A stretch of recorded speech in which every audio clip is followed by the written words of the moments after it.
Hi, everybody. Welcome to our St. Catherine Drexel Academy virtual information session. We figured since it's still difficult to get to campus and potentially see the school, we would provide some information for you as you make the decision on where to send your child for the 2020-2021 school year. I am Kelly Bondi, the principal of St. Catherine Drexel Academy. It's nice to meet all of you. My email is listed there as well, in case you need to ask any questions or follow up with me after we're finished. The first thing I wanted to start with today was to share a video with you that we created last school year, so obviously pre-COVID, but it tells a beautiful story about our school, and not just from my perspective as the principal. It shares perspectives from parents, teachers, students, and me and board members. So I'm going to share that with you, and then we'll talk a little bit more about what makes our school special.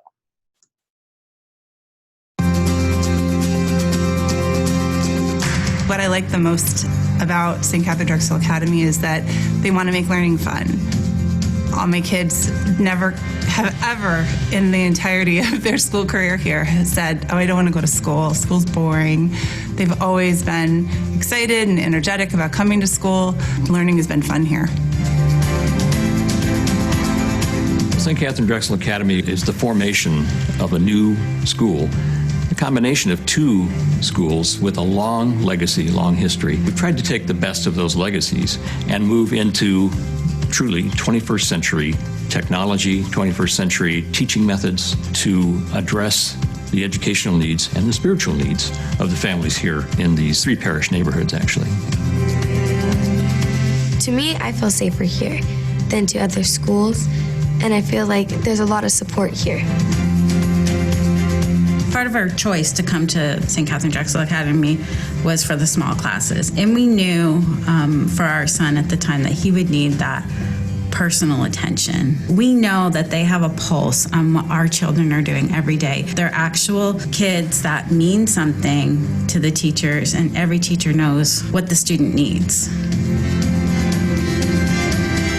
It's smaller, so the teachers are more engaged with you, and it's more one-on-one. You can request time with teachers, and they'll be happy to help you. At my old school, the ratio to teachers was like 30-1, so it was a lot more just teaching the class instead of one kid alone.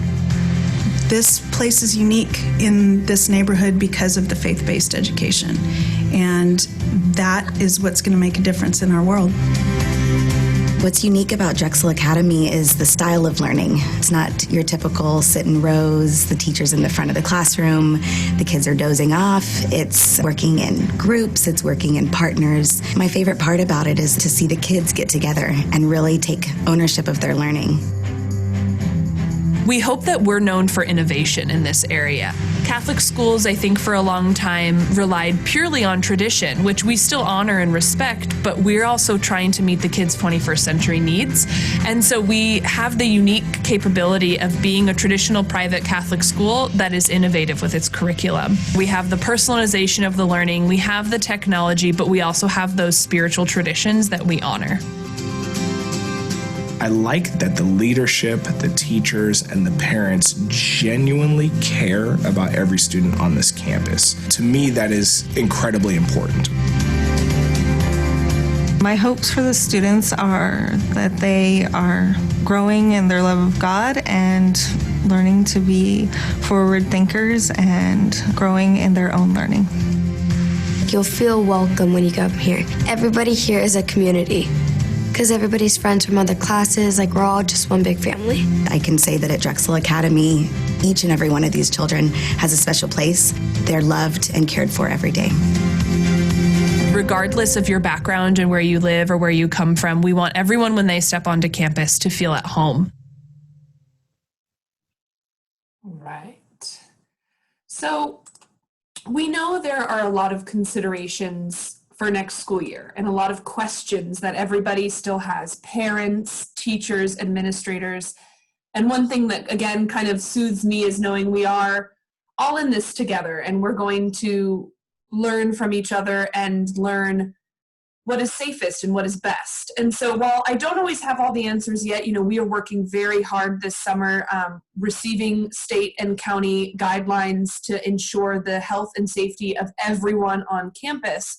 Our core principles will not change regardless. So even though school may look and feel a little different temporarily as we navigate this pandemic, we know that the values that we have established at SKDA will always stay the same, and they will just maybe be shown and demonstrated in different ways. So what I wanted to do is take some time just to talk about what makes our school special. And I wanted to use the 4 school values that we decided on a few years ago so that you can see who we are and what we all, not just the students, but the families and teachers and all of us strive to be. So the first one is forward thinkers. You'll see a lot of forward thinking in terms of the collaboration we have. And again, some people are saying, well, how can you collaborate if they have to be apart? There are so many ways that we've learned through the advances of technology that you can still collaborate while in the same classroom. And even if you have a little bit more distance away from the person next to you than before, there are still really innovative ways we can collaborate. We value collaboration. We know school is not meant to be an isolating, solitary event, and we have the resources and capabilities to still provide that collaboration where you can learn from your peers, ask questions, solve problems together. That's still very important to us.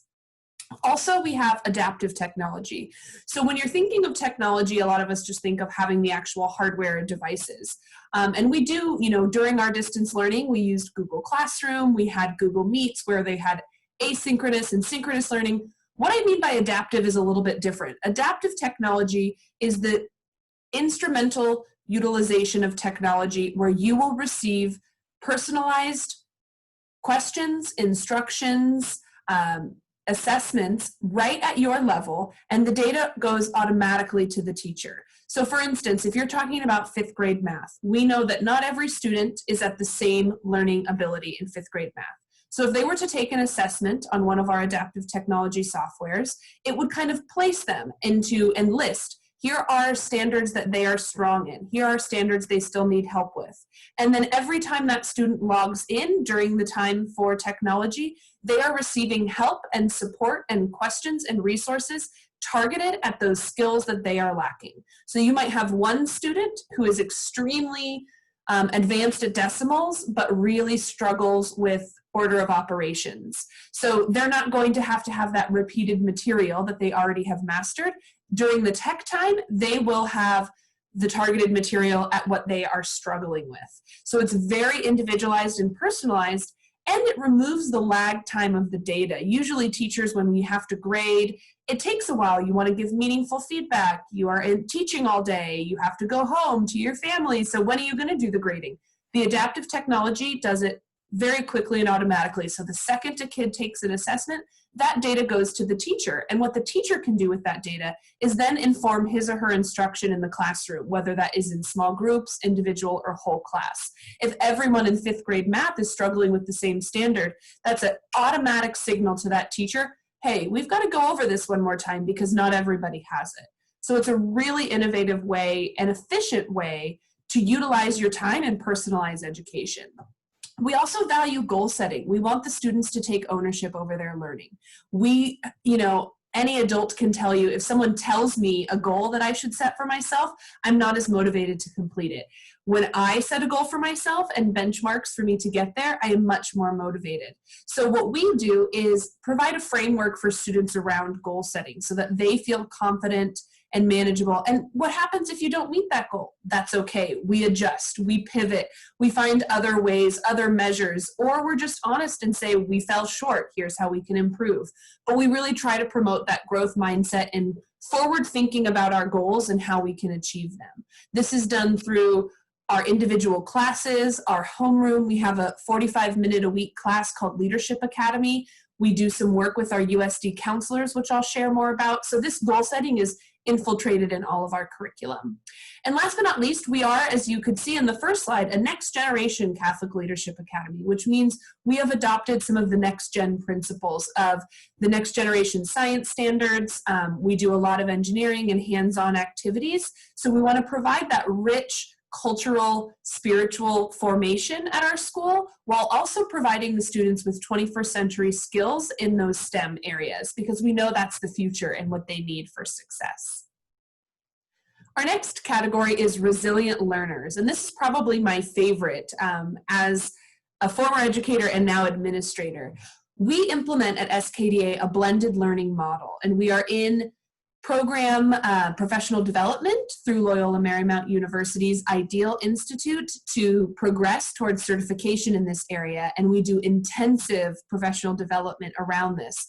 But what blended learning essentially means is you're looking at a more individualized approach to education, and this is usually done through small group instruction, and often at our school in a station rotation model, which means you might start with your whole class and then you divide into smaller groups and attack different areas together. So you might have one group that's at a teacher-led small group station where I, as the teacher, am delivering targeted instruction to a small group so that they have a safer place to ask questions and receive information more at their level. I might have one station doing technology using the adaptive software I mentioned before. You might have one group on a collaborative station working on a task together. Another group might be doing an independent station where they're doing writing or research. So it's a real, we know students can't sit for 90 minutes and be engaged. Adults can't sit for more than 10 minutes and be engaged. So this is a really effective strategy at maintaining engagement and personalizing instruction, especially in a post-COVID world after students have been away from their classmates for a while. Their attention spans are going to be even harder to capture. So by doing this small group rotation, you're increasing engagement, you're increasing productivity, and you're still giving that individualized small group instruction to address some of the gaps. Again, even if you can't physically move in a post-COVID classroom while we're still following certain regulations, you can move tasks. You don't always have to move physically. And like I said, there are really effective ways that you can still collaborate. And key now, after again, distance learning, we know how useful technology can be and how it can provide new opportunities for students. And so that is how we integrate it into our blended learning model. At our school, we also utilize standards referenced grading. Standards referenced grading is focusing on mastery of standards and welcoming progress and growth over solely achievement. In a traditional school setting, and how I was educated, you received letter grades and that was all you were given, A through F. But what we're learning is, what does an A mean? Is it that you just have found a way to be effective at school, or do you really master the material? I am someone who struggled with math as a kid. It was not something that came naturally to me, but I raised my hand. I did all my homework. I found ways to be effective at school while not mastering the standards. So even though I got an A in a class because I would participate and do all my homework and ask the right questions, I didn't have mastery over the material. So then when I was left with a major assessment, I struggled. So that A wasn't a good representation of what I knew. And it put unneeded pressure on me to perform for something that wasn't authentic. So while we know that achievement motivates students, we also know that growth and progress help incorporate student ownership better. So what we do is we focus on the Common Core state standards and we track the students' progress of the mastery of those standards. They still get traditional assignments, you have tests and quizzes, but now we're incorporating more performance-based tasks. You're not getting a grade for effort and participation. That's highlighted somewhere else. That's still hugely important, but it doesn't make up the basis of your grade. So we feel this is a much more equitable way of reporting student progress. Again, it allows for growth, which is what every parent wants for a student. We just want them to grow and learn and be prepared for what's next. We don't want them motivated by the wrong reasons. So we found this works really well with our blended learning model, which again individualizes education. So this standards reference grading individualizes the student's progress. We're not saying every student needs to be at 100. That's not realistic and that's not fair. But in traditional grading, that's what that says, is that everyone should shoot for 100.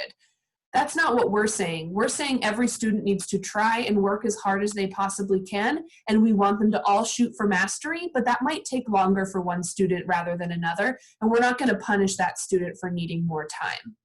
The last one is growth mindset, which again ties into the other two. We want students to be able to grow and learn, admit when they make mistakes, learn from their mistakes, pivot, find new ways of attacking problems. It's exactly what adults are asked to do all the time. There will never be a time in my career in education that I've given up because I've learned it all. We know things are rapidly changing in this century, and that's a good thing. We want to encourage that, so we have to model that as adults as well. We want our students to be able to grow and learn and change in a safe environment that doesn't feel pressured, but it feels more organic and natural. Next up is global citizens. Again, I mentioned this a little bit about before, but we have a Leadership Academy course that's a little bit more skills-based, where we hone in on those leadership skills. We practice goal setting. We look at time management. We look at digital citizenship, how to be effective in this world. Again, with distance learning, we learned that the students need technology skills well above what they were expected to know before. How to write an appropriate email, how to ask for help on an assignment when you're working remotely. These are things that we need to build in our students' toolbox right away. We can't wait till they're older now. That's not the world we live in. Imagine if us as adults didn't know how to communicate when we're working remotely. You feel lost or confused. So we want to teach those skills to the students while they're with us. So in the event that we have to go through an experience like distance learning again, they are prepared. And other things like having an interview, how to speak effectively or give a speech. These are all skills that are necessary. So we like to incorporate them into our school day and infiltrate them through our classes. We also have a clubs period once a week where students get to choose based on the different teachers' passion projects. For instance, last year we had a gardening club, a comic book club, a drama club, an ecology club.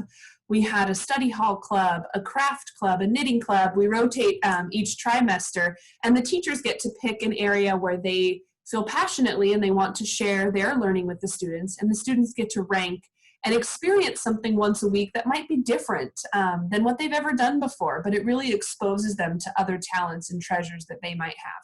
And this is something we can still accomplish remotely if we have to, or virtually in the classrooms where you might not be able to gather yet with other classes, but you can gather remotely on your computer and still be in a knitting club looking at your screen, knitting with all of your friends in different classes.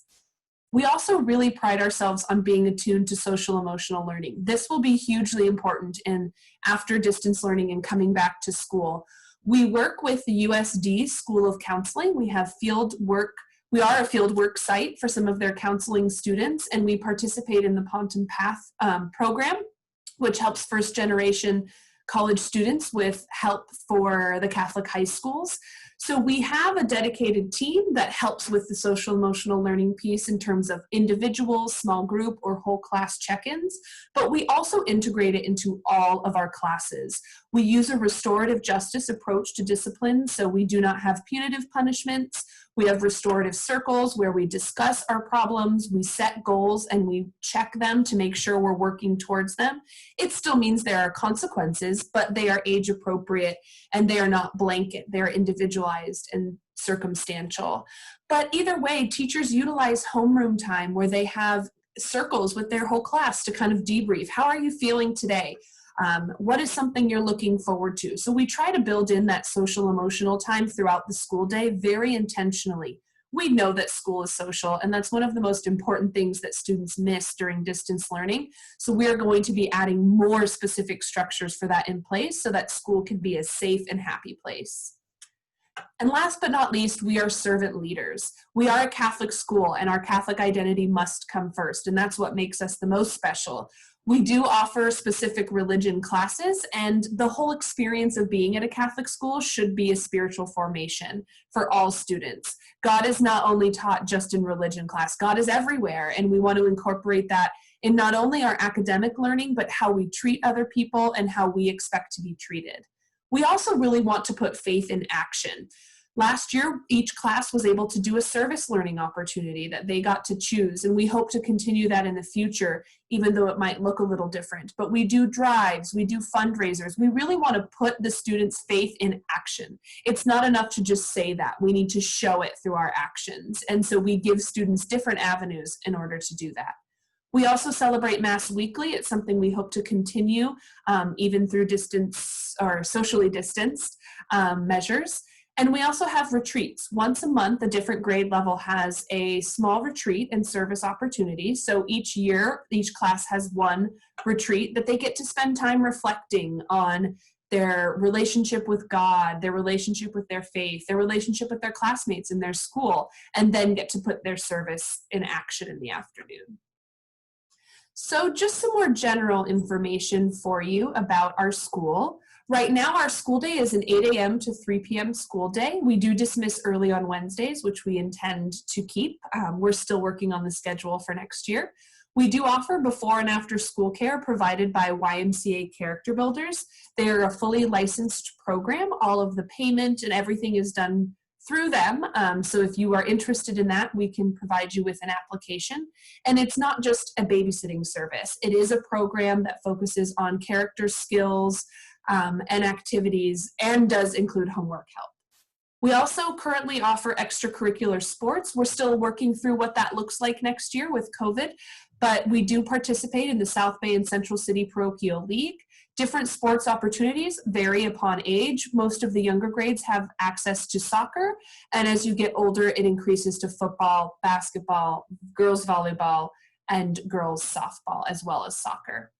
Like I mentioned earlier, we have a collaboration with USD School of Counseling for emotional support of our students, which is an excellent resource and we're lucky to have.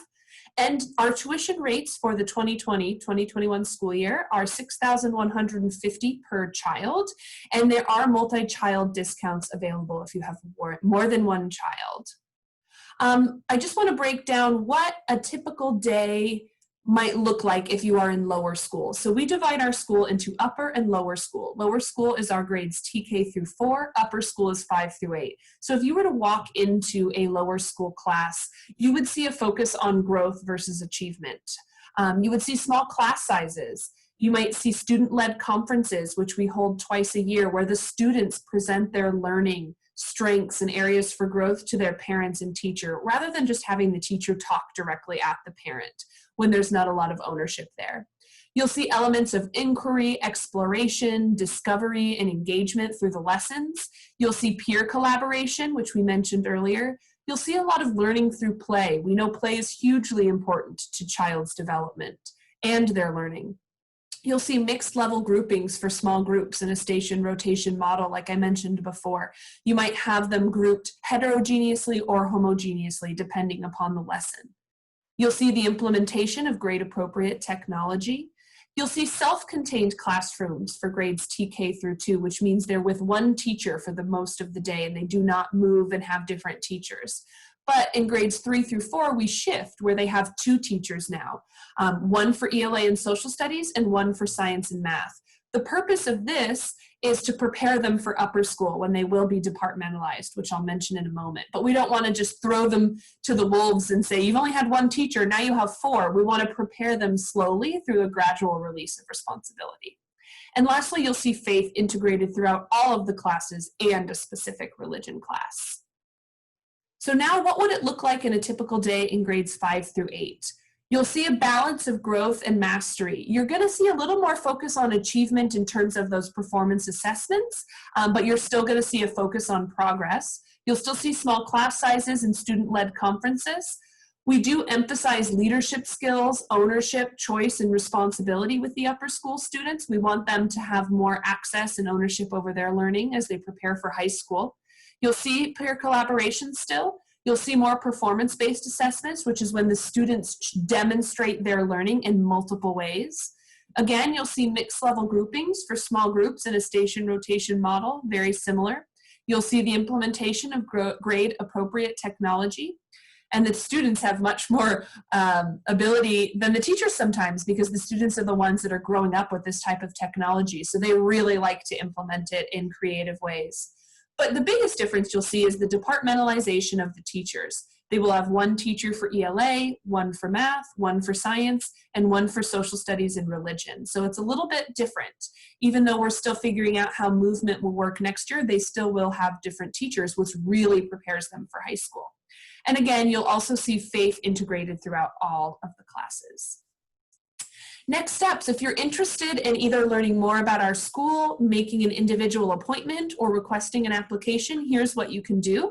You can email me, my email's right up there, with anything, and I'm happy to help. We're here all summer.